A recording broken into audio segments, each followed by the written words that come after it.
Top 20 myths about what U.S. visa officer know in your F1 visa interview. Myth number 11. Visa officers know if you plan to work in the U.S. False. Visa officers don't have psychic abilities.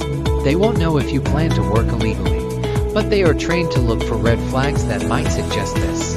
Make sure to focus on your academic intentions and explain that you'll follow the visa rules, such as working on campus or using optional practical training if applicable. Myth number 12. Visa officers know if you have family in the U.S. Partially true.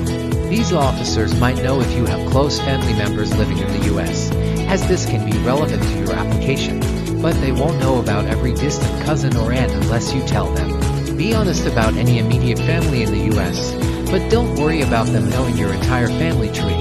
Myth number 13. Visa officers have access to your social media profiles. True. Since 2019, visa officers may review your social media profiles as part of the application process. However, they don't automatically have access to all your posts and private messages. What they do look for are inconsistencies between your social media activity and your visa application. It's always a good idea to ensure that your social media aligns with the intent of your student visa. Myth number 14. Visa officers know your interview answers in advance. False. Visa officers don't know what you're going to say before you say it. However, they're trained to ask probing questions based on your responses, and they will compare your answers to the information in your application.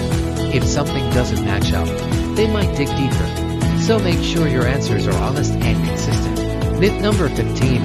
Visa officers are always looking for a reason to deny you. False. Visa officers aren't out to get you. They're not trying to deny your application.